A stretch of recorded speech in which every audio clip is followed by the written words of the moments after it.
Monday. It's July 24th. July 24th, 1978. And Tom, let's identify who's here in the room with us. If you want to go over to... Bob's having a problem with his tape. I'm trying to tape over. And let's go over to Jim is with us. And for people who don't know who we are, Jim is the Associate Director of Fountain House. And do you want to now turn over? See if we can get Bob. Yeah, let's go get Bob Harvey. And this is Bob Harvey, who's the Executive Director of Harbor House in Hackensack, New Jersey. Come on in, Howard. Patterson, New Jersey. I'm sorry, Patterson, New Jersey. Excuse me, Bob. Hello. And was a significant senior member of our staff for how many? 7, Almost 6 years, John. Almost 6 years. And over in the corner, yes, is Nick Robertshaw, our administrator, who has been on our staff for how long now? 7 years. And someone else just came in the room, one of our finest, Alan Schimmel, who is a secretary. And Alan, you've been on our staff how long now? About 2.5 years. 2.5 years. You want to listen in with us for a while? Or we're going to be talking about the beginnings of transitional employment, how it all got started. Okay? So, there we are. And if you want to come in a bit, Tom, that would be good. And we'll get started.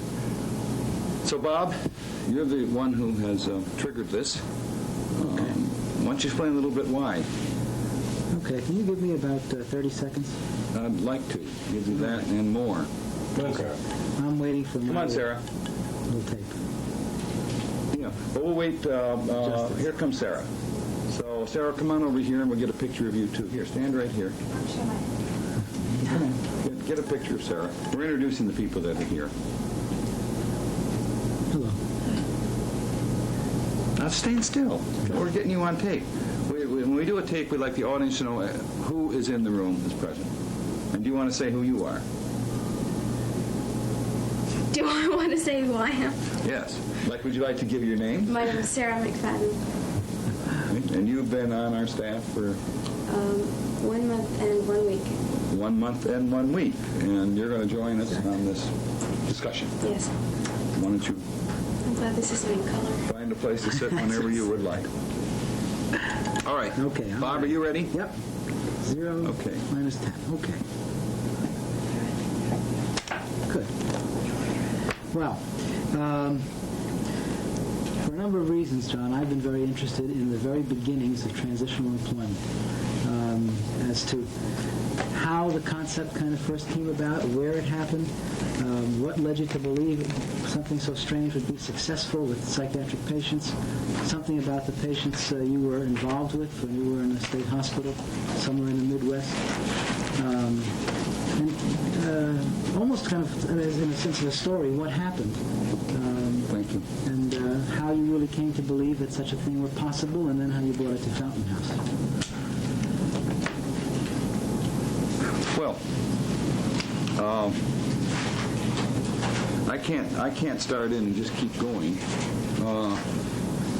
I think it'd be helpful to get some questions along the way. So please enter in. I'm delighted to talk about this. Probably a lot of it, in one way or the other, has been spelled out in some of the articles that have been written. But we'll take... this is totally unprepared, right? I have no script.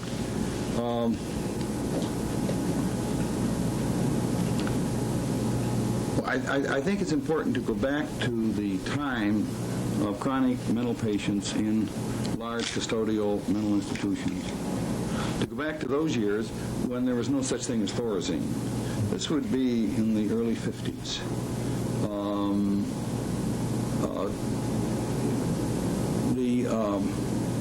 What you had was ward after ward of chronic mental patients who basically spent most of their time just sitting. The ward that I worked on as a student, which would be back in 1950, 51, was Ward N206 of the Wayne County General Hospital.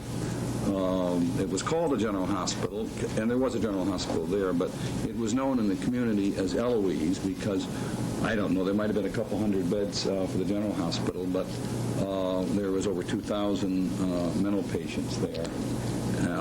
So it was a county mental institution. And the ward I worked on in 206 had, I think, about 150 beds. And the ward had been built originally during the Depression to house indigent people. I think this is at least part of the background that I came out of. And if you got to the ward early in the morning, it was always interesting to see. There was 4 rows of beds. One had the headboard up against one wall. Then there were second and third row of beds with the headboards against each other, and then there was another aisle with the headboards against the other wall. And there was this long room, and I think there was about 150 beds. And they used to, they had a string, and they would unroll the string from one end of the ward to the other, and then they'd go along to make sure all the beds were lined up. And there was no effort whatever to even spatially, rearrange the beds. I'm not saying this was inhumane. I'm just saying this was sort of the way the ward was. And patients spent a great deal of their time sitting, rocking. There was a day room at the far end of the ward.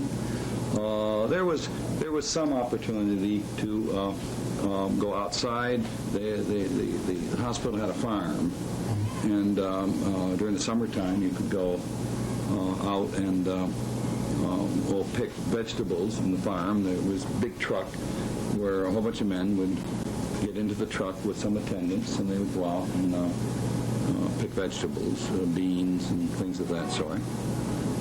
There was some OT that they would go to, but most of the patients were very chronic, were, quote, very mentally ill, were very frightening to a lot of people because of the sort of psychotic behavior. But a number of them did work. What does all this have to do with transitional employment? Well, none of them were on medication. And what I got involved with on the ward was not transitional employment per se, but with the notion of you didn't have, all of these patients had been through things like shock treatment. And what did you have to give to them? And I was working with a young psychiatrist who felt, well, the only thing we can do is whatever ideas we could come up with as to how to relate to people in that environment. So we started doing a lot of things, like our I don't know how much any of this will be useful to you, Bob, but what I'm trying to say is transitional employment did not occur as a kind of isolated notion or thought in itself. It was part of a fabric of thinking. And once you get on that trip, it becomes inevitable. You don't have choices then any longer as to what you're going to do about a whole host of things. For example, we felt there should be some activities right on the ward which were directly accessible, where there wasn't so much of an assignment permission process. A number of the patients who were on that ward did go to work in the hospital and might go down to work in the kitchen or different tasks, you see. These were paid jobs or unpaid? No. These were volunteer type positions? Well, yeah. They, volunteer, people would get assigned to it. So even though there was a chronic ward where patients had been for years, they did demonstrate in various ways. Some did a capacity to work. Most of the patients did not demonstrate that. Most of the patients were very sick, very withdrawn onto themselves, and you saw a lot of bizarre behavior on the ward every day. So one of the things that we got interested in is, for example, the chief attendant on the ward. He had a very fine workshop at home. He loved being able to get home and work in his woodworking shop. So one of the things we did was to get a bench up on the ward, so he could therefore spend part of his time doing the the kinds of tasks that he liked, because the attendants had a lot of spare time. They were there to be overseeing the patients. Well, so he liked that idea. And what began to happen is that some of the patients would thus be able to help, his name was Babe, help Babe on some of the little jobs that he wanted done, like sanding, and it was right on the ward. And we found that some of the patients began to get involved in it, and that while they were still psychotic, schizophrenic, chronic, or whatever words you wanted to use,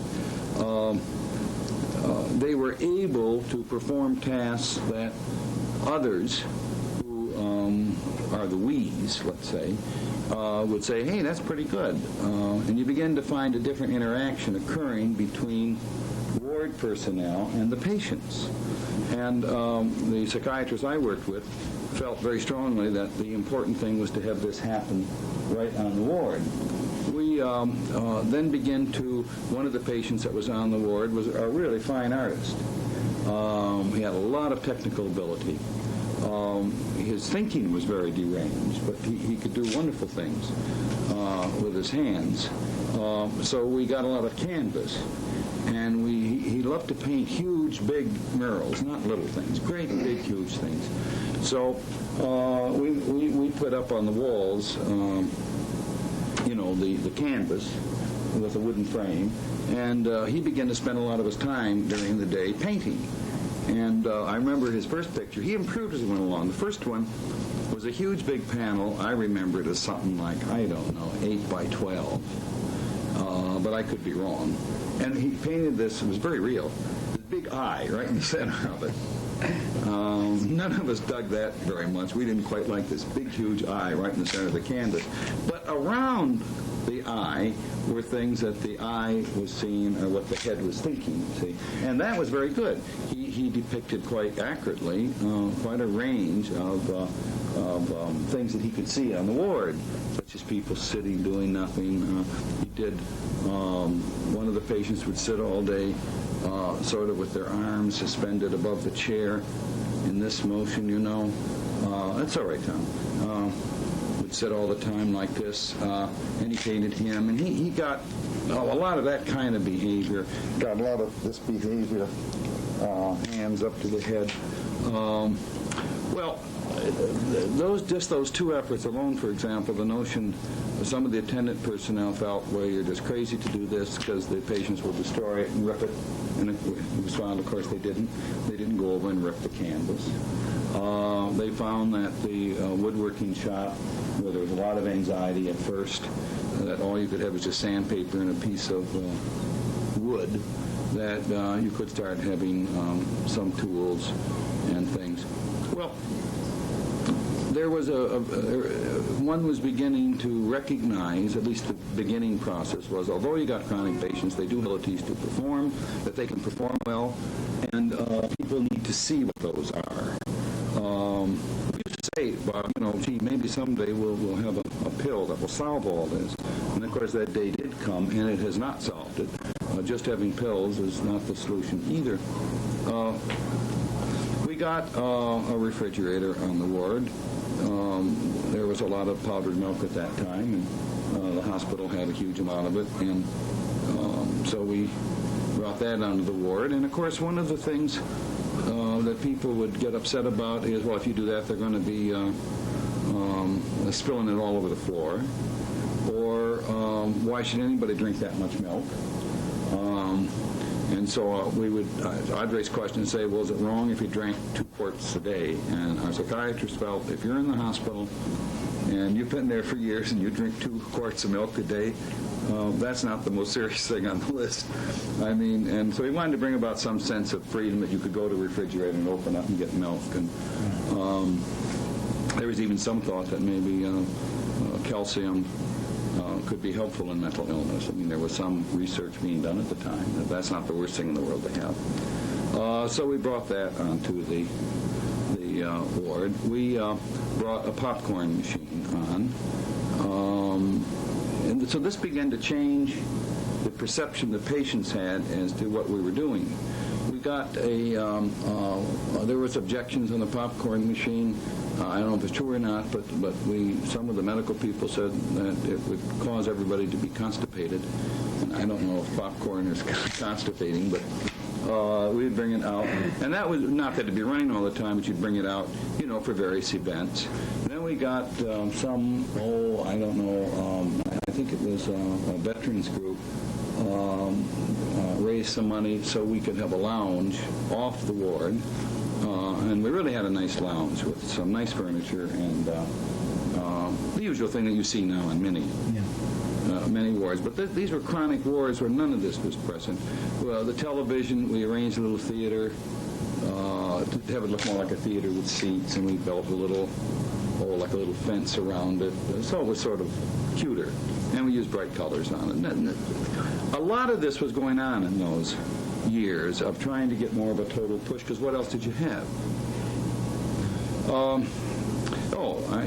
One I'm sure could go on with a lot of further examples, but what we were doing is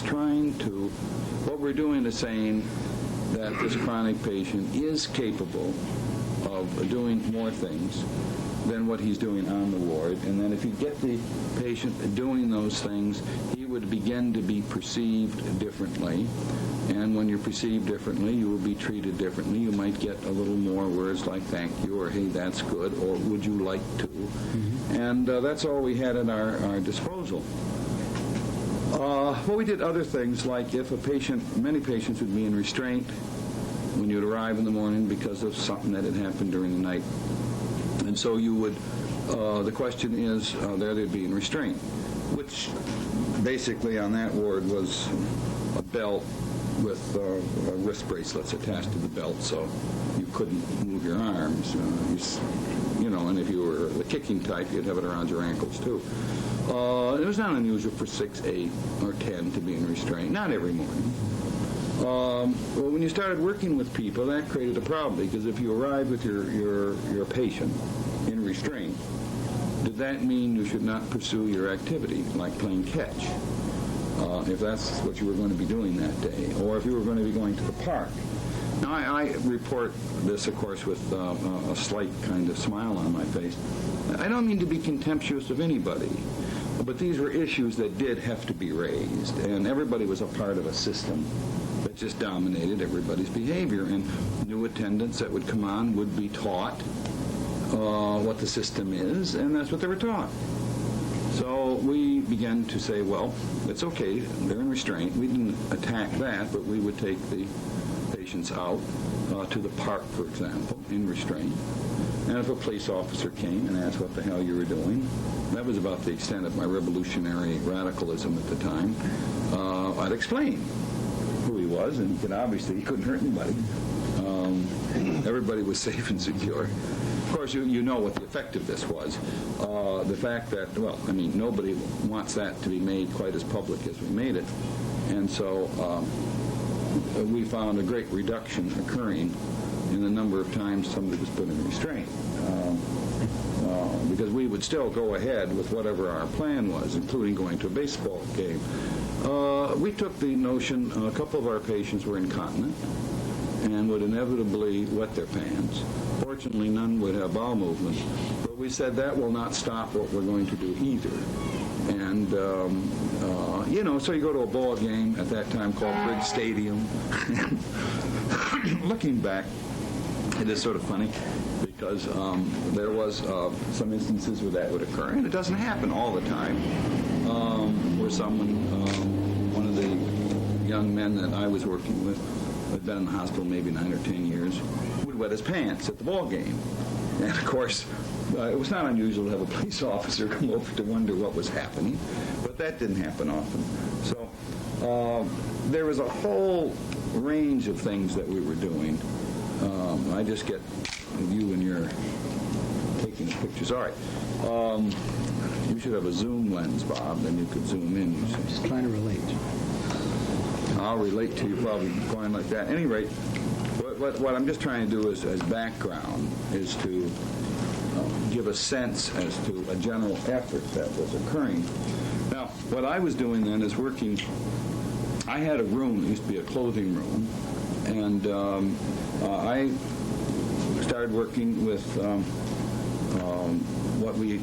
we tried to find the most either regressed, those in the least communication, and who had been there for a matter of years, and to see what we could do.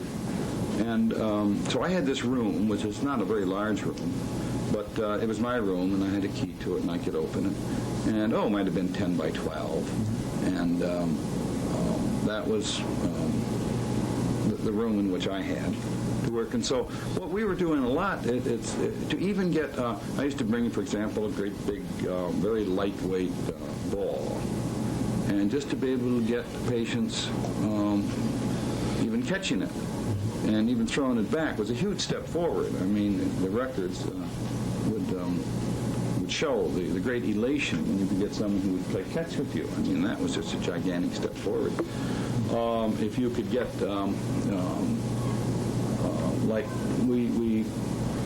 I use the ceiling as a kind of blackboard because they don't really serve much purpose. Ceilings don't. And so it was fun, so we'd work on step ladders and poles. And I had things written up there, like their name. And could they find their name today? But when you got somebody who would take the pointer and point to his name, I thought that was great. Now, I'm sure some of these members must have thought I was pretty damn stupid. Of course they knew their name. That didn't mean they had to talk to me about it. But anyway, so we did things like that, and 2 + 2 equals, and point to 4. And so we did a lot of that, and reading. I brought out very simple first grade, what is it, McDuffie's? C-spot run. Or Duffy's, yeah, C-spot run. And very simple things of spelling. But if you could get any accuracy in your communications, then you had the beginning of saying, hey, that's great, good for you. And if you could get them to read out loud, it was great. So a lot of things began to happen with these patients. They would respond. So you had the lesson in front of you that they will respond, at least in part, to the kind of stimulus you provide. And you're not doing therapy or psychotherapy or group therapy. You're engaging in activities that people can respond to. And we had crazy images, like, that their hair at least was not schizophrenic, or at least their fingernails aren't. There's got to be some part of them that is, quote, not mentally ill. And to try to find what those pieces are. What are those parts of the person that can begin to function?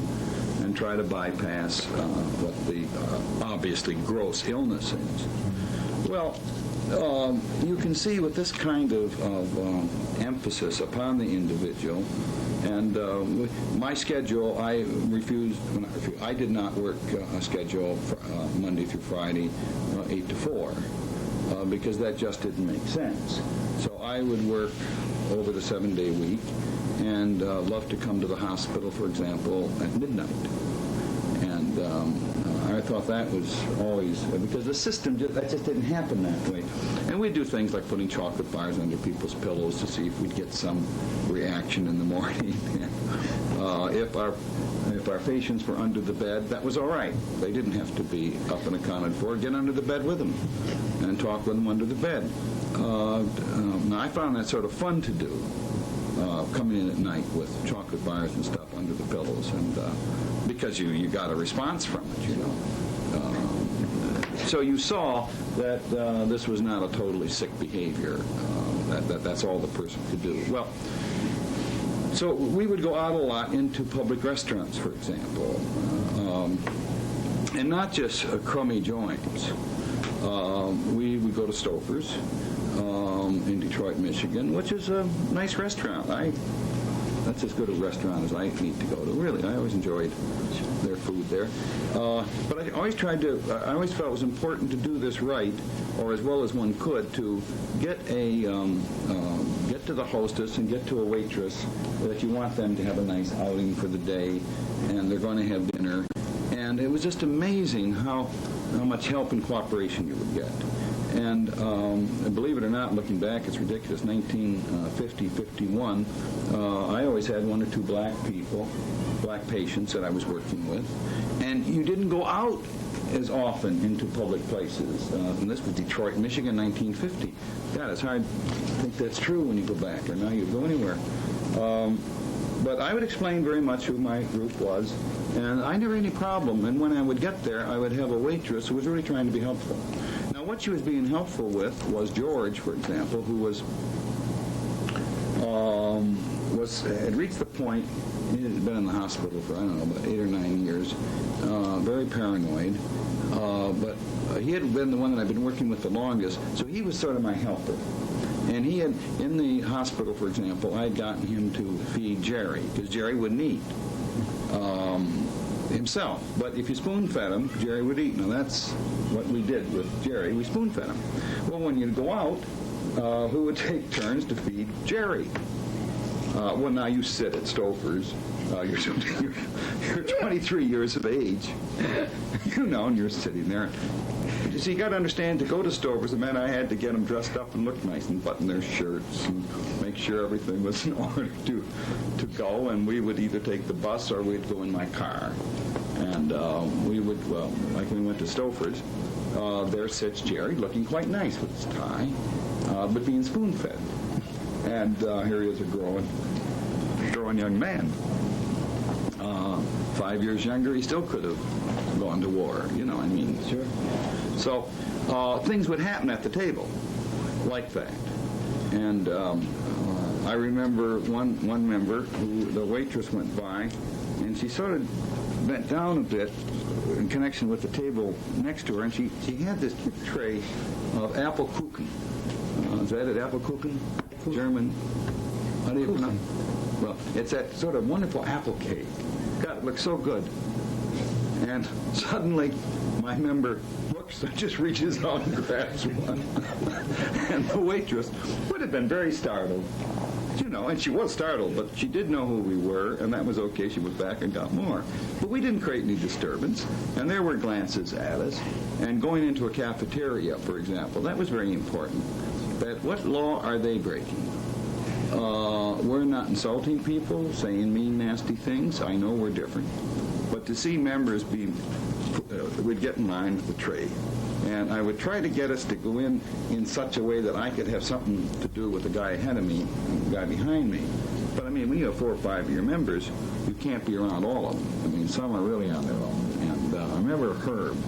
Geez, whatever he came to, he wanted to take. Shrimp cocktail, a hot bowl of soup, which he didn't have room, so he just put it right on top of his cream pie. And these trays would be piled up with food as we would go through at the end. But what was important is that there had to be some messages to these people that they can have entry into the community, into society, and that you see little babies in society doing all kinds of similar things. And yet the message to them is they are a part of society. And just the opposite message was being given to these patients who had committed no crime. What have they ever done to society? So, transitional employment was, hi, yes, come on in. Can you join us for a few minutes? Yes. All right, why don't we get Esther? Let's let the audience know, anybody that watches this tape. Get to see, here comes Esther, who is the assistant director of Fountain House. There. Just about got you in focus. Very good. All right, so onward. What we're doing is talking. Bob asked that I try to go back as to how transitional employment got started, at least in terms of my life. Well, what happened is that this was sort of the background of what you were trying to do with people. And there's no big jump between, going with people who aren't well enough to go to a ball game. There's no big jump from that, or walking through the park in restraints, to how do we deal with another very basic part of life, and that is a work situation. And I was very interested in what would happen if I could work with the patient, not just in the park, or in the restaurant, or in the car, or, the ball game, but work with the patient in a place of work, because that's so much of our society is there are places of work. And so we wanted to explore that. So I had done as a kid. I had worked in a Kroger store putting up stock. That's nothing terribly complicated, although I had to work pretty hard for a period of a couple of months before I got good enough to even keep the job. I mean, my boss said, you're just going to have to get on top of this, John, or I can't use you, even though your mother's been a good customer all these years, and I like her very much, but you're not going to be able to stay unless you get it together. Well, I didn't think I was doing that badly, and I never had said, yes, I know exactly where I'm wrong, but it wasn't that complicated. One could put up stock. So I went to a chain. It was Wrigley's. I don't know that's there anymore. But it was a chain of, they were large stores, supermarkets. Went to the personnel department. The secretary was the hard one to get passed. But there is something about saying, look, I'm not here in a job for myself. I'm a social worker. I'm for the government, for the county government, and I would like to be able to get, I don't care when, but to talk with the personnel director about problems and advice that he might have. Well, she finally spoke to the man who, as soon as she did that, he said, well, have him come right in. And he said he didn't have a lot of interesting things going on day in and day out on his job. And he was very glad to see me. And I thought I was being treated very nicely, and I told him what I wanted. I wanted a store that I could go 3 times a week for an hour, and I wanted the patient to be paid, and I would see that production was met. And I'd be with the patient all the time. That it was terribly important to see how he would handle it, and I was being paid by the county anyway. So I thought that if you want to see how a person will do in a situation, get them into that situation with proper protection and see how they do. Well, so I went with John. Now, John would not talk rationally. He had been in the hospital for 9 years, was a Romanian, a displaced person in World War II, and mentally ill. And I went with John. And John, when we went the first day, for example, he, with the time card, there was his time card, and we went to punch it.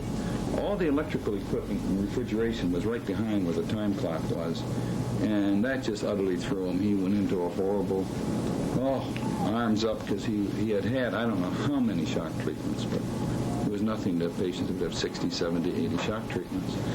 And so he was terribly frightened of that and cringed and sort of started to crouch. But we got over that, and I punched it, and we went in. And we worked in the back room, just moving boxes. Well, I did that 2 or 3 days a week for an hour or so with him.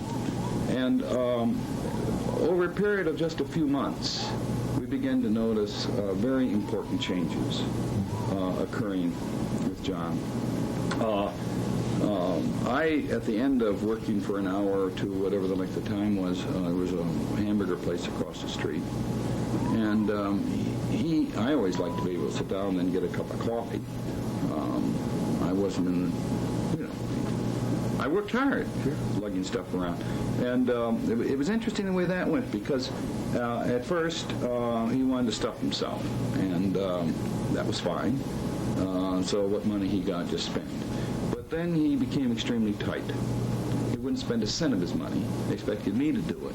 I had a parent that subsidized a lot of these things, and I thought it was a nice thing to do. He wasn't a wealthy man, but he always had like $10 or $20, and used to like to hear about it. He was a parent of one of the patients I worked with. And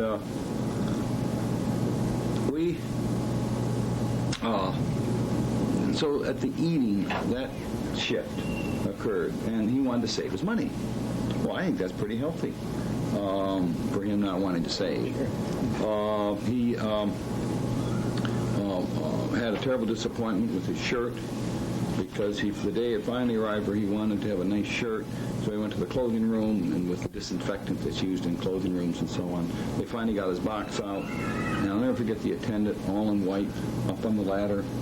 almost like a bird up there, reaching into John's box to get the shirt, and as he pulled it out, it all fluttered to the ground. And that was a disaster for John, that his shirt was completely, he picked up the pieces, went around, picked them up, and, you know, I don't know, it might have been a shirt he brought with him from Romania, I don't know. But anyway, so he became very tight. But his behavior changed.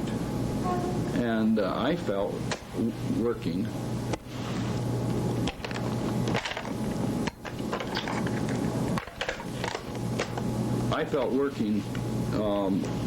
in the store was a better way for me to relate to that patient, because I was very interested in schizophrenic behavior and ego functioning, and trying to relate to the healthy part of the patient, not the sick part.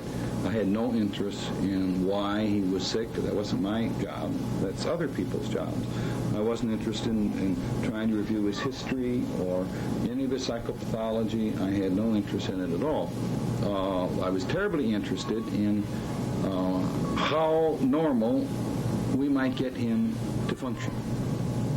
I became very fierce on that, and any little accomplishment was, to me, a great, great thing.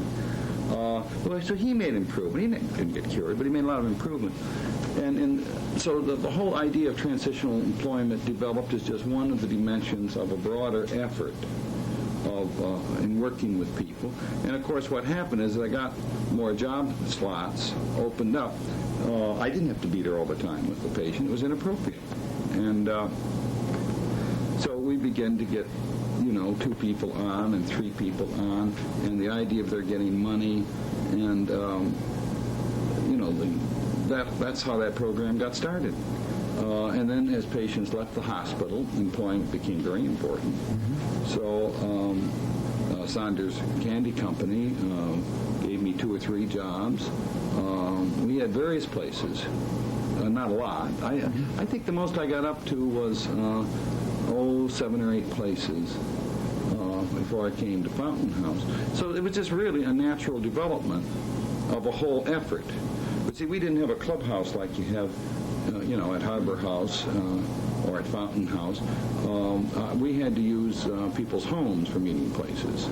And so we had gotten a whole group of homes. Some were very wealthy homes that would let us use their recreation room at night. And so we began to we called ourselves the Detroit Friends Group. And some people thought we were Quakers. That was only because we were in Detroit, and Friends was the reason, the Detroit Friends Group. And we'd go to these different houses for our meetings, and then we had a church that let us meet there another night of the week each week. But I always desperately wanted a place of our own, because we had patients now that we were working with in the hospital, and we had a group that was working out of the hospital. I was based in a mental hygiene clinic, and at this mental hygiene clinic, people who came to that clinic came for therapy. And it was always fun. I always enjoyed it whenever my people were coming, because they weren't coming for therapy. They were coming to get together, and I had an office that was sort of like a little clubhouse. And we used to have a lot of fun. Because the kind of behavior that I was after was not on the basis that something is wrong with them and I am going to do something to them. I was really concerned about that the only thing I wanted, you'd get involved in negativity, and I guess to maintain my own sanity, I would say, let's be damn clear that what we're trying to do is for you to ride your own horse, and you're not really able to ride your own horse being here in the hospital. You cannot walk out the door when you want. You can stay here all your life, but I'd like to see you in a place that when you want to walk out the door, you could, or want to drive a car. That's all I'm interested in. That's what I want. So come on, don't be fighting me. I had to have some way of trying to pursue this issue of personal freedom, and that mental illness is not a good enough excuse to be in a place where you don't have your freedom. So I tried to use myself as a almost like an invisible prosthetic device which would enable people to experience aspects of freedom. as long as I was with them. And what began to happen is that they seemed to improve enough where they could then begin to get some freedom on their own by going with somebody. You know what I mean? Yeah. To do it. If that's what it took to get them started on a job, I gladly did it, and I thought it was a huge success if you could do that with a person. How do you account for the fact that you're in a hospital setting, even today, where we have a number of the things are almost institutionalized, the things that you kind of developed and first did there, things like activities on the ward where we had a chance to see patients and in other than patient kinds of roles. And yet still, even with that going on today, still the connection between the improvement that you saw, the strengths that one sees, was not translated into moving out of the hospital ward. It's a hard one to explain, Bob, why that is. I think that medicine, fundamentally, most medicine, is concerned with what works. I think most practitioners want to engage in a kind of treatment that works. Now, I think that something happened in mental health. I don't think so much necessarily by psychiatrists, because I never had any trouble really with psychiatrists. And listen, I was doing some things that I was in the superintendent's office a number of times. I would think so. Oh, I was. I had a patient that hadn't had in his record. He had not talked for, I don't know, 2 or 3 years, and that was the patient who had to be spoon-fed. And, I mean, he could sit with a cigarette, for example, and burn a hole in his cheek. I mean, really, a very catatonic kind of person.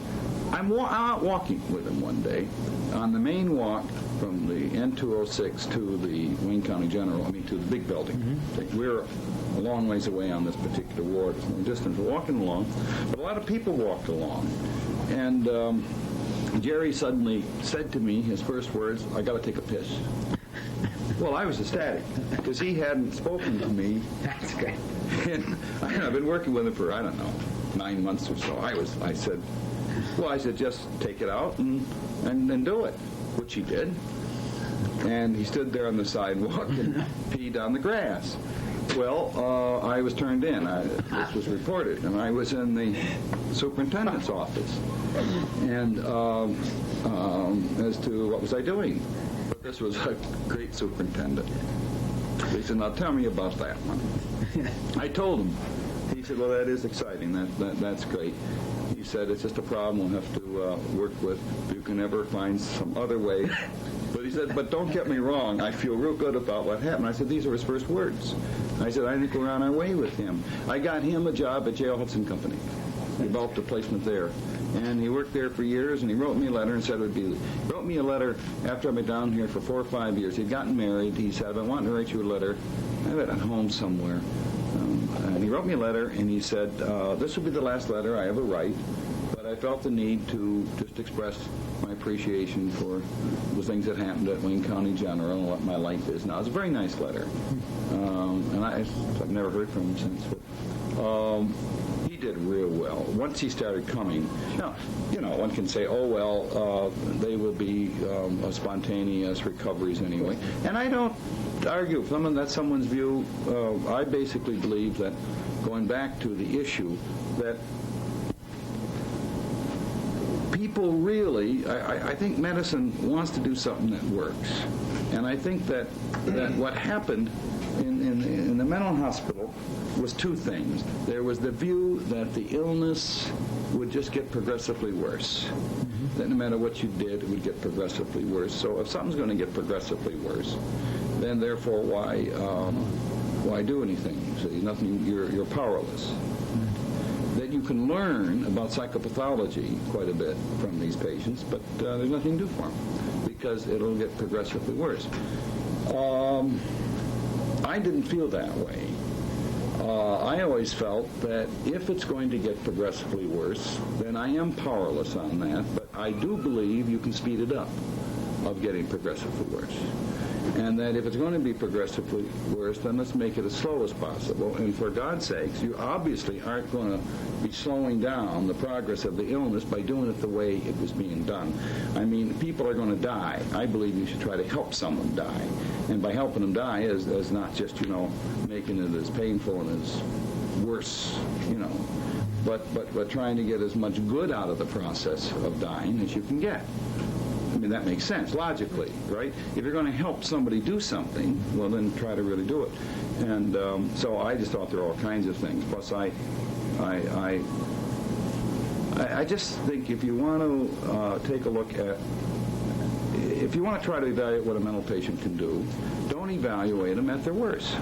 Evaluate them at their best, like with your children. You get them dressed up and you try to have people see them at their best, not at their worst. Yeah. And that's all we were trying to do.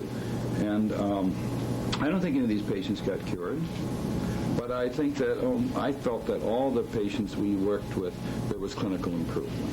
And I think that's accepted today. And I think what has not happened, Bob, is this other issue, this is just my view of it, is that there's a lot of factors, but I think the other issue that's involved is you've got to have people who have a very real need to see change in people. I have a great need to see change in people. Therefore, I want to try to use myself to relate to the achieving of change. And the only thing that works for me is change, not what I'm doing. There's got to be the scene of change. Now, that's not completely true in a lot of the mental health field. The reward is in the doing of what you do, not the change in the person. Right?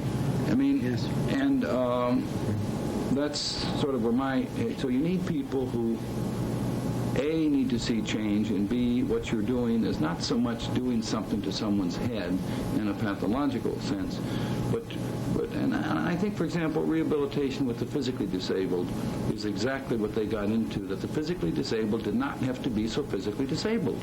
And we've learned that. I mean, medicine has taught that, but it was slow getting over to the mentally ill. You've got people who are just as disabled physically, but through rehabilitation, they do all kinds of things for themselves, whether it's the blind or the person confined to a wheelchair or whatever it is. They can do ever so many things if we get with it. Now, that's not rewarding to all people, but to people in rehabilitation, I think it's profoundly rewarding.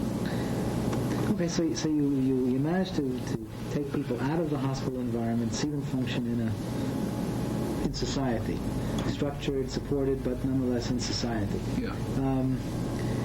And out of that experience, I assume you then came to Fountain House and in some attempt to kind of institutionalize that way of approaching things. Yeah, well, Fountain House was extremely attractive, the chance to come down here, because it had a clubhouse, which is what I always wanted.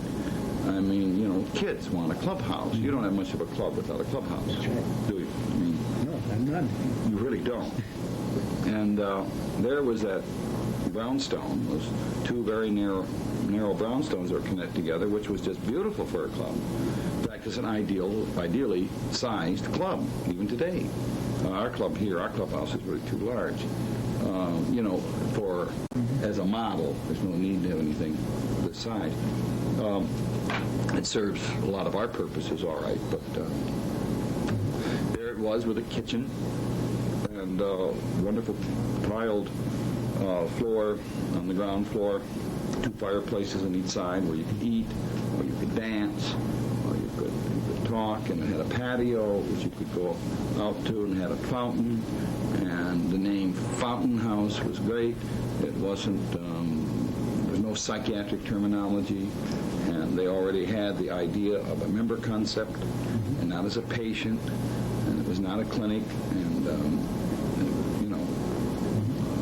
so, and not that, I mean, what we want to do, I just want to make it clear, it's not that one is against clinical functions, but rather what one is in favor of, and that is very good clinical functions, but also with an environment in which the individual has some significance as a person, regardless of their pathology. You see. So that was a very attractive notion, and when I came to Fountain House, you get involved in this business of work, which there's a lot of, rightfully, a lot of different opinions. This is a pluralistic society, and that's one of the strengths, where people with vigor and with some sense of legitimacy and authenticity can pursue various avenues without feeling, well, they're not doing what somebody else is doing. They shouldn't be. They should be pursuing where their heads carry them. And what we did at Fountain House, which relates to transitional employment, is again the use of the word work. Now, so there won't be confusion on this. My general notion about work is that work is activity. Play is activity. I only see two things, which is sleep and doing. And I think you're working when you're getting dressed in the morning. I think you're working when you're eating. I think you're working when you're talking. And I think children go off to work. And I, as an adult, go off to play. And this is interchangeable. And I always had fun with my kids on that subject of they're going out to play, but Daddy's going out to work, and poor Daddy's coming home. He works so hard. But you begin to see the similarities. The children seem to be all played out because they had played so hard. And you say, well, what do you mean played? You watch them play. They have a lot more pain than we do in our lives when they go out to play. They physically get hurt. They're struggling with relationships. We like to feel they're playing. I think they're working, and they're learning, and they're trying to manipulate and control and achieve, and there is a feeling of product, no matter what they're doing, even the simplest of games, the sense of accomplishment, and that's what we all do. And the thing is to how to make it rewarding, and how do you get a proper balance of activities like sleep and reading or whatever else you want to do, but you work at them all. So when it came to Fountain House, here we had this clubhouse with like food. They had no day program. It was mainly an evening social recreational program, which was really too bad that that clubhouse sat vacant. And what do people do during the day? So Mary Smith deserves a badge of credit for what she did. We worked out the plan that she would go downstairs in the kitchen and make her lunch. And Mary always said, well, would you like to join me? And so, of course, there'd be 2 or 3. And there were so many of our people then on welfare. Many would go to the Salvation Army for 20 cents. Well, instead of going there, they started using their limited funds to go out and buy and pool their resources, you see. Then they started making their sandwiches. And once you start working in the kitchen, you got to start cleaning it up. I mean, you know, there has to be a response to that. So the day program began to form about doing activities, all of which were directly relevant to the people that were there. And if you come in a place during the day, you get it dirty. And so you got to start cleaning it up, you know. And there is absolutely no reason why a member, if a telephone rings, can't answer it and say, Fountain House, well, Mr. Beard, he's here. Why not? Now, that's relevant when people are doing that. They're doing something that I can say thank you for, that I can say, you know, well, if people start doing things that others perceive as not being so mentally ill, then that person, by definition, just can't be as mentally ill because they're doing more and more things that are normal. And the more people, I'm not saying they don't have problems, and I'm not saying that there's no such thing as illness, and I don't want to be heard that way, but I go back to if there is such a thing as the illness, I mean, the person who is ill, whatever that is, let's see the person at their best. Don't seek out trying to see the illness at its worst. Right? You know, it's like the superintendent that was in England, and I visited years and years ago, and I asked, you know, everything was open there. All the doors are wide open. And so I finally said, well, where do you really put your disturbed patients? And he said, I don't think we disturb our patients. Well, I mean, that's not the whole truth, but it is an important part of learning. Do people or do they not need to be needed? I say yes. People need to be needed. And it's up, if it doesn't happen naturally, it's up to some of us to figure out legitimate ways that aren't going to be exploitative where the individual is needed. I think when people wake up in the morning, at least 5 mornings a week, it's not unreasonable, 5 mornings a week, to be expected to appear somewhere. I think that is true. And I think when that does not happen, where people are not expected to be somewhere, something is wrong. And what's wrong can't be attributed just to the patient.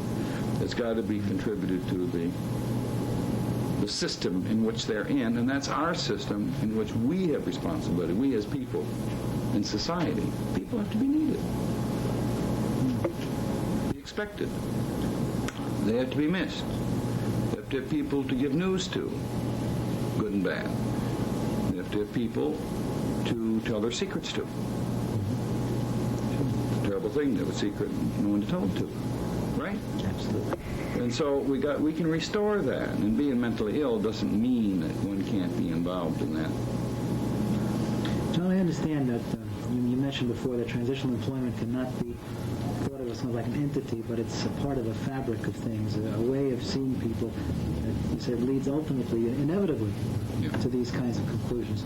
And yet, and please tell me if you disagree, but it seems to me that transitional employment is something that can be done and itself be used to arrive at the conclusions that you started out with. In other words, people can take the concept of working in industry with mental patients and start there and then develop the fabric that you talked about, which is why I think transitional employment can be so effective or of such effect within a setting.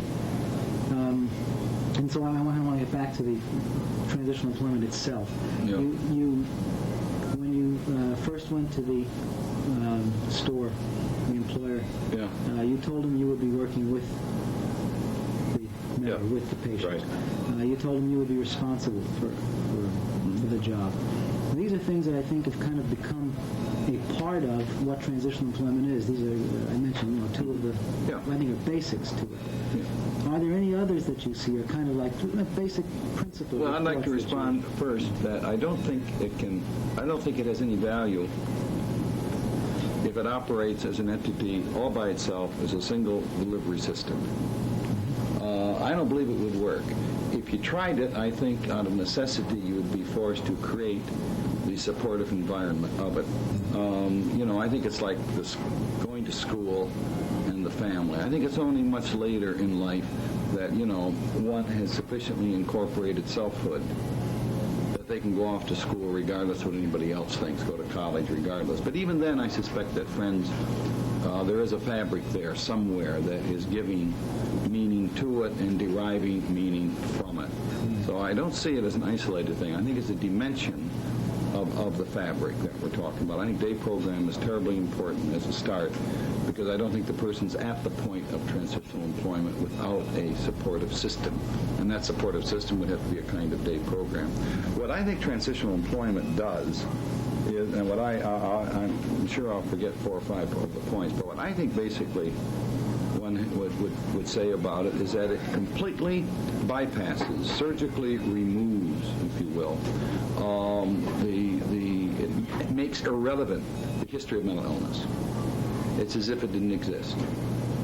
It similarly just bypasses the absence of a successful work adjustment, or the absence of any work adjustment, or the presence of a terrible work adjustment. It just completely eliminates it. In other words, if those are barriers to having a chance to go to work, those barriers don't exist. Because by definition, transitional employment completely removes that. You don't have to pass a job interview. That means whatever eccentricity you've got or the way in which you answer a question is irrelevant because you don't go through it. And some of our people many of our people would be bypassed right away because they don't talk properly, or they don't guess properly, or maybe they're interpreted as being silly in some way. And after all, who wants this person? Who wants somebody that's mentally ill? No paths are beaten to mental hospitals to try to get people who are about to be released to come to work, that they're needed and wanted. We do that with universities. They're not recruited. So transitional employment bypasses all of that. The individual has a guaranteed opportunity to go to work. Now, go to work where? In a normal place of business. There's no such thing as separate but equal. The Supreme Court is right. there's no special hotels, which mean for blacks, which are equal to other hotels. I mean, they're not equal. School systems, they're not equal. They're by definition unequal.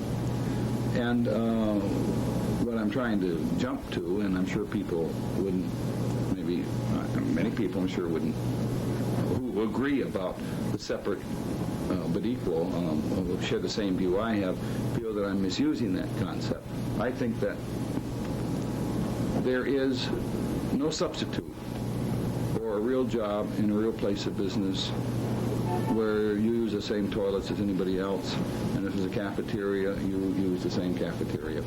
I think there is an innate awareness that when you're in a regular bus or in a hospital bus or in a hospital workshop, I'm not trying to put down the hospital workshop, but I think there's an awareness that you're in some place that is different.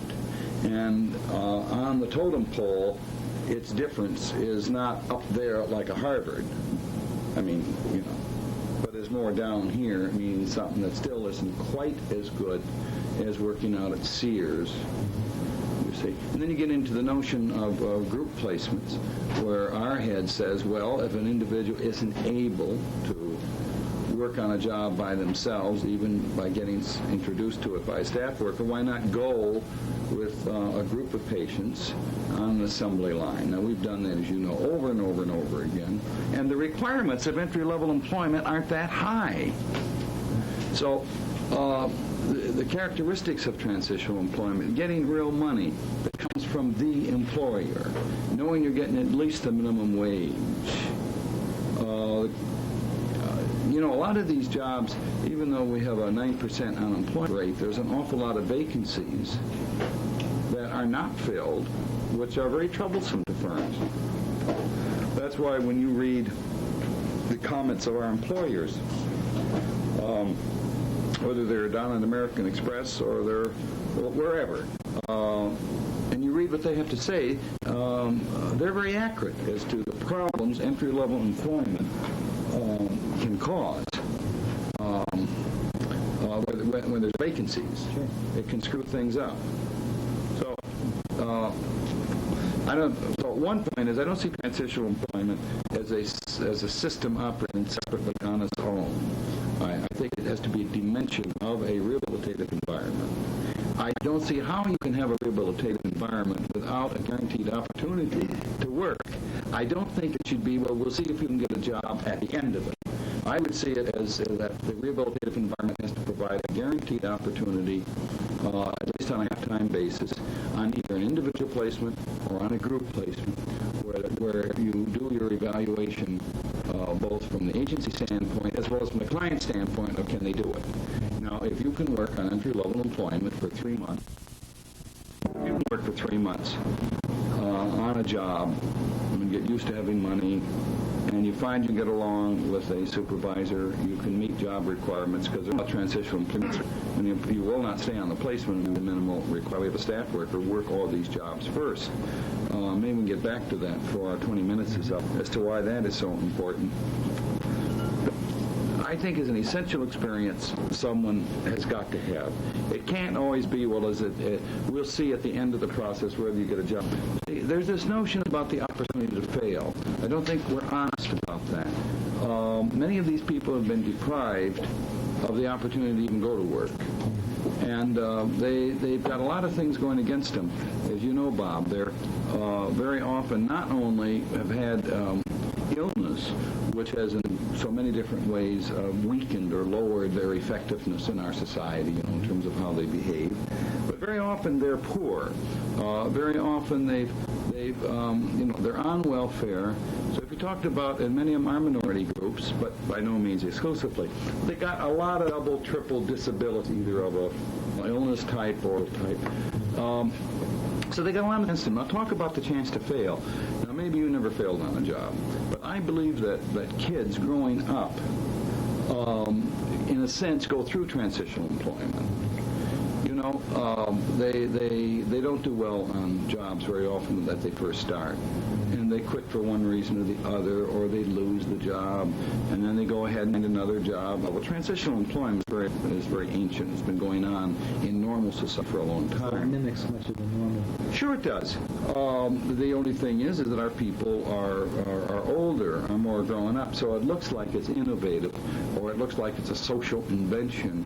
It's really merely doing what goes on in our society in so many ways. I mean, I think my first 2 or 3 jobs, I hadn't gotten myself together yet on, and as you know, Jonathan, for example, is struggling with these issues as to how to make a good work adjustment and handle it properly. Now, you see, if you take the business of failing, if you talk to any employer, how many people does he let go?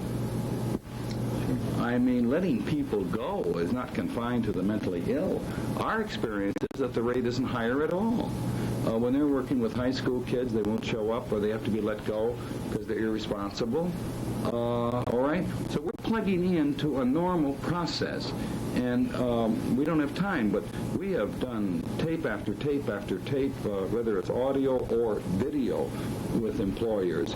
And none of them report that their experience with us is worse than dealing with the population at large. And why in the hell should it be? Because we get to know our people during the day program. You know darn well what they can do. And you know darn well that if they can do all kinds of things in the clubhouse, if they can emotionally work things out, they can do it for money. Right? Sure. All right, so... Let me just ask you, on that point, you say that we know what our members can do.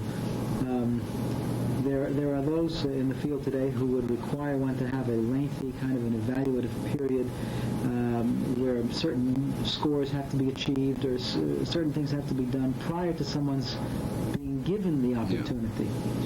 Do you have any comments about how that works with transition? Yeah, you really are setting me up nicely, because I think that vocational evaluation should occur not only through whatever tests. No, I'm in trouble. I think I've got a tape.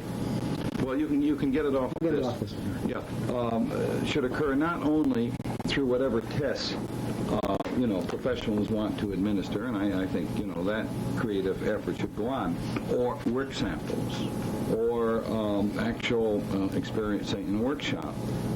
My question would be, doesn't it greatly strengthen and beautify, and I mean, it's almost something that gets in the best tradition of the Constitution of the United States, or whatever we think America is. We get into the world of idealism, perhaps. Wouldn't it be nice for evaluation to also include what the reaction is and the behavior is in a real work situation where all other variables are normal? And it would seem to me, you can only practice, I suppose, with a tennis racket up to a point, in places other than a tennis court. But it would still seem to me that you got to get on that court. It's got to be a real one to see, how you doing, or like swimming. But I'm taking physical things. I think I feel very comfortable with the legitimacy of this view. It's not instead of other approaches. I would like to feel that it can be supplementary to, and that people could move from transitional employment maybe into a more sheltered workshop or day program, then go back and try again. I think educationally people have to have a chance to re-enter a university system. It can't be just once and out. And I don't think it's got to be like stairs, where you have to go from step 1, 2, 3, 4 and graduate, even though, say, half of us do that. See, even among college students, I don't know what it is, but I suppose maybe the very good schools will have a higher average. Probably Harvard, probably over 90% of those who are freshmen end up as graduates. But I know damn well there's all kinds of other colleges where that's not true. So there are dropouts. And what I'm concerned about is the word drop out. I want to, in rehabilitation, we have to talk about re-entry. And I think the steps might be 1, 2, 3, 2, 3, 2, maybe 1, maybe rehospitalization back to level 3, 4. And I think that's what the process of growth is, how to fail successfully. And we act as if we're doing something, creating a special privileged group. And I would like to at least come up with maybe only weak sentences, that I don't think it's honest to describe it that way, because I think that's what happens to all people. There are exceptions who do everything perfectly and beautifully, and everything is a neat, orderly process. Most people don't. If you really look at their careers, it's not that way. And so many significant things people do is an up and down thing. Everything isn't always onward, better and better. I think things get better by moving back and forth as needed. And I think I look at transitional employment that way. And I look at independent employment that way. Sure. Re-entering the system as needed. It's pretty gloomy, Bob, if we don't take that view. I mean, then what? Then we're really laying a trip on people, which is unfair because it doesn't even apply to us. Where we become as powerless as so-called mental patient is. Yeah. We don't have much time, John, but transitional employment has been present at Fountain House now, I suppose, for 27 years, 28, or whatever. No, I can't. I've been here about 23. I think we started it about a year after I came, somewhere in there, here at Fountain House. And I would assume that it has a substantial part of what you do. And would you have any comments about how you think Fountain House would be if it weren't present? Well, your whole day program change.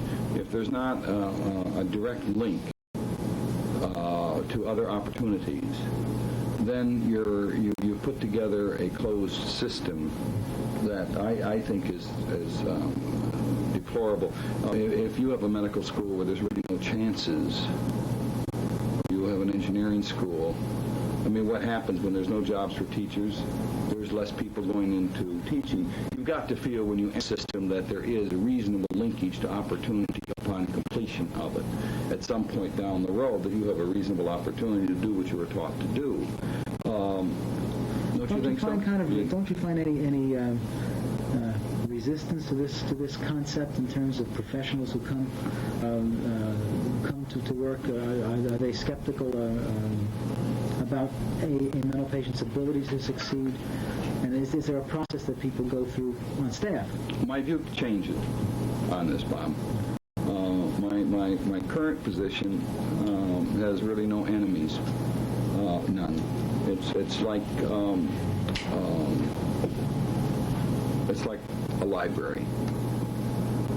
I would believe that libraries, historically in our country, people didn't have to admit it, but I think that they came with one view, but upon reading a book, had another view, and they didn't have to go around saying that they had necessarily modified their thoughts. Most education people don't scream about how much they've changed, right? It just seems to be a natural phenomenon. And you're not saying, gee, I'm really different because of this and that. But there is a learning. So I think that if you read a book, well, then that's that. If you don't look at a painting, well, that's that. What can you really expect? Now, if people, for example, we have our national training program going on here, where people from across the nation can spend up to 3 weeks experiencing this environment, and then part of that experience is going to work in Trent. And that's worth just quickly commenting on, that most who undergo the experience pick up the essential values in it and take those values with them. And we all have to work out, transitional employment in itself is not the answer. It's part of an effort and an answer to alleviate disability, reduce it. And today, I don't know what, we'll finish our survey. Our June 30th survey will be completed shortly. But where we are today is not just a Fountain House doing transitional employment. Some people used to say, well, Fountain House can do it because it's a unique place.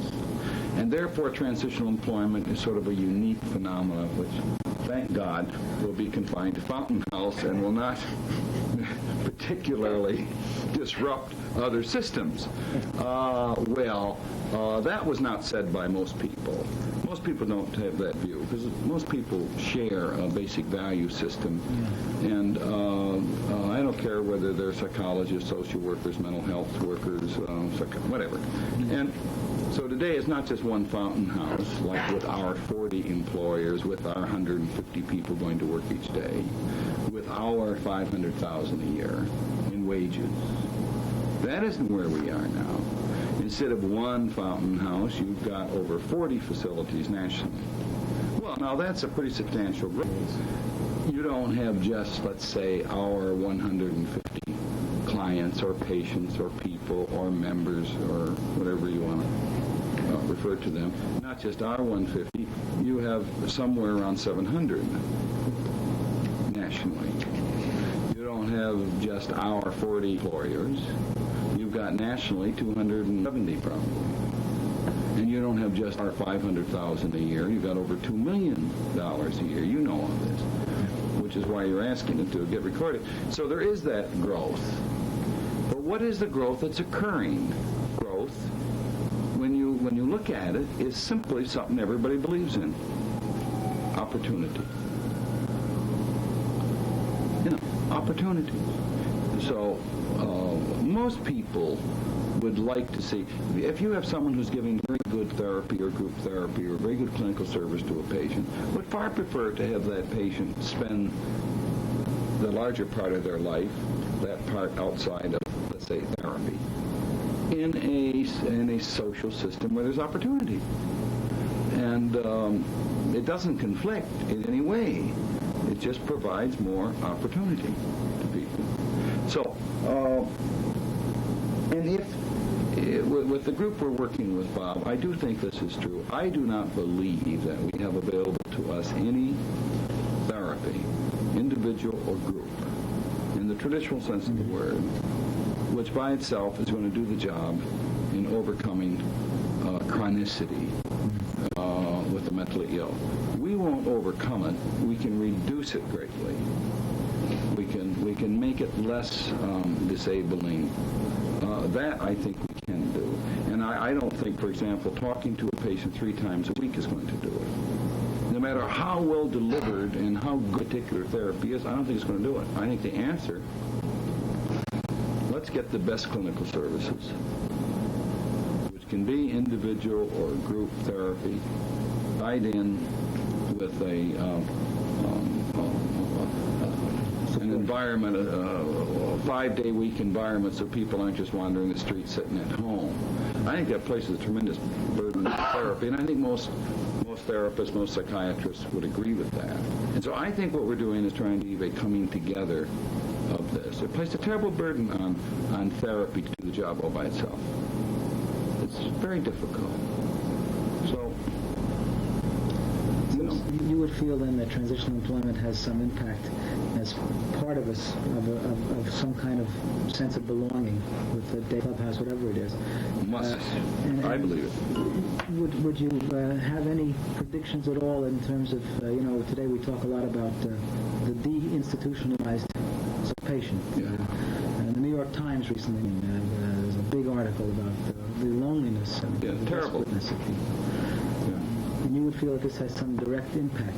I believe that that community support programs have to be set up wherever they don't exist, and the essential ingredients have to be incorporated into that delivery system. And I think opportunities to work are crucial. I think the day program, a place to go to discover the ways in which individuals can contribute in a thanking, appreciative kind of way that's clearly visible are crucial. Yes, and I think supportive systems are going to have to do it, and I think there's got to be good clinical services. We've got to take advantage of that. We've got to go ahead and do it. And young and old and anybody in this field wants to do work. They don't want to feel hopeless. They don't want to feel depressed. They don't want to feel, gosh, it doesn't seem like it makes any difference what I do. People want to feel that they can bring about change. I'm not just all by myself in this. And what's hard is to think that you're doing something that looks simple. Therefore, how could it be helpful? Because only greatly complicated things can truly be helpful. And this is a myth, of course. It does take a lot of sophistication, I think, to do the kinds of things you're doing at Harbor House, or we're doing at Fountain House, or the Green Door, or Fellowship House, or whatever the place is. And you can't expect people to immediately grasp it, because the educational process has sort of taught them that the only way you can be significant in the lives of others is to learn very complicated systems. And if you learn a complicated system, therefore you have a chance of being, quote, a professional and having an influence. What we've got to do is restore significance to processes which are so terribly influential upon human beings. We've got to restore a sense of significance and meaning to that. We're learning about this with the mentally retarded because their parents just absolutely organized and said, we're going to get going on things, and we see that the mentally retarded don't have to act retarded, which is true. And our schools have got to, I think, give more attention to that. That we are not delivering these, we're not, it's a hard thing to describe, but we're not performing very simple procedures which are terribly significant. I know it's hard to do that, except you see it with children when no one wants to play with them. And parents feel it so deeply, the doorbell never, or the telephone never rings for their kids, and there's no little bicycles at the front door. And they see what's happening to their child who is alien, isolated from others. We know that's terribly important. So I think we have, through our kinds of delivery systems, we have set up therapeutic communities which will provide that. Because where the need is so great is not the time to do nothing to meet the need, but just the reverse. Where the need is, a healthy social person like yourself doesn't need someone to come over to help you. You can be more comfortable by relating to others. We need to provide that with people who feel so separate from it. Right. And of course, we didn't do that. Our large mental institutions didn't do it. Away from the patient. Right. If there was a feeling of difficulty getting along with people, we put them in places where they, my Lord, didn't have to. Well, so I think that's part of a profession. John, thank you. Well. Oh, we're not over yet. Thanks. Go ahead. I just want to say thank you. Let me put into perspective. I think it's important to note, too, your feelings about in terms of not being an individual, separate kind of a entity, but that it has to relate to some other things. In 1 minute, could you know how you interpret, what is it in Massachusetts? Job program? You know what I'm talking about? Yeah, I'm not evasive, Bob. I'm going to have to find out more as to where its linking are. Is it really a totally separate delivery system? Yeah. And I think that's what your question is about. Yeah. And I just want to say, I haven't had a chance to, even on this staff, let alone the people, to say, well, how does this link into other delivery systems? They may be there. Yeah. They may coming about in other... My experience is what you say. I don't think that you can do this in isolation. And I'm glad to hear that you agree. And I'm curious as to what goes on. The disabled patients we're working with, whether it's Transitional Employment, Day Program, housing, etc., I think, and I won't say this well, but real quick, is that what this population has not had is people that the same people, they haven't had with one place, one group can complain to about it, or we can notice that someone has a fever, a belly ache, the fact they have to go in for surgery, operations for work, the way they're dressing, the poverty or the problems, that range of problems which families do relate to fairly effectively. This is for most of our people. Either there is no family or the family thing can't operate well. I believe we can do it as an extended family. See? And that's what I think we need to do. So I think that's about that. I have no great word of wisdom to add to it. Thank you. Let me blur you out. You're going to blur me out. Oh, golly. Looks perfectly clear to me. I can still, anyone would know that's me. We're quickly losing that. Well, I think I've been blurred out.